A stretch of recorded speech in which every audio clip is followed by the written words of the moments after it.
Pria itu dengan hati-hati memecahkan peluru dengan tang, lalu mengumpulkan semua bubuk mesiu, mengeluarkan tali yang dilapisi resin dan membungkusnya dengan bubuk mesiu secara merata. Sumbu sepanjang 3 meter pun dibuat agar bisa meledakkan kapal selam Jerman. Pria itu diam-diam datang ke gudang Dirijen, mencuri 4 botol besar, lalu menggunakan corong untuk mengisi botol-botol itu dengan bensin. Lalu ia memasang bom di satu sisi botol dan bom raksasa pun dibuat. Kemudian mereka memasang bom di sayap agar dapat menghancurkan kapal selam Jerman itu. Pria itu bergegas ke arah mereka dengan momentum yang tepat, sehingga mereka segera memasuki kondisi kesiapan tempur tingkat pertama dan mengarahkan semua senjata berat dan menembakkan ke arah pesawat pria itu yang terbang di ketinggian rendah.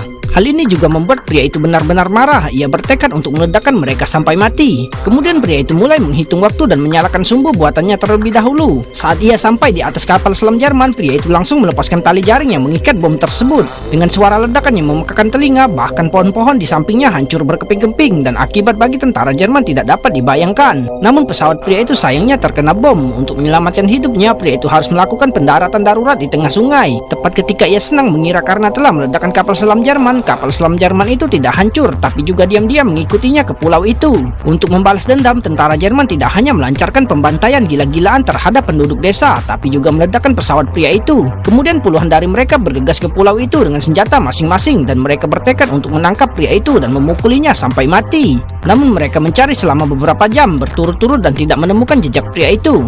Maka mereka melampiaskan amarah mereka kepada penduduk desa dan bahkan membakar separuh desa. Pria itu berhasil lolos karena bersembunyi di semak di tepi tebing. Melihat penduduk desa membalas dendam kepadanya, pria itu marah dan memutuskan untuk melawan mereka sampai mati. Jadi ia meminta bantuan teman-temannya dan meminjam perahu nelayan berlapis baja. Orang-orang Jerman bergegas datang tanpa memperdulikan nyawanya. Mereka pun siap untuk bertempur dan pertempuran berdarah pun akan segera dimulai. Orang-orang Jerman di kapal selam itu memasang senapan mesin lalu memasang torpedo yang kuat. Melihat perahu nelayan itu yang tidak bergerak, orang-orang Jerman itu melancarkan serangan yang ganas. Dalam sekejap perahu nelayan yang lemah itu hancur berkeping-keping. Namun menghadapi serangan bertubi-tubi orang Jerman, pria itu dan yang lainnya tidak mundur. Demi membalaskan dendam atas rekan-rekannya yang dibunuh oleh orang-orang Jerman, pria itu menginjak pedal gas dan menabrak mereka yang pasti akan mati bersama orang-orang Jerman. Namun yang tidak pernah diduga oleh pria itu adalah bahwa orang-orang Jerman yang kejam itu benar-benar menembakkan torpedo. Melihat Jerman yang semakin dekat, pria itu dengan cepat mengendalikan perahu nelayan itu untuk berbelok ke kanan. Pada saat kritis ini, perahu nelayan itu berhasil melewati torpedo yang benar-benar membuat pria itu marah.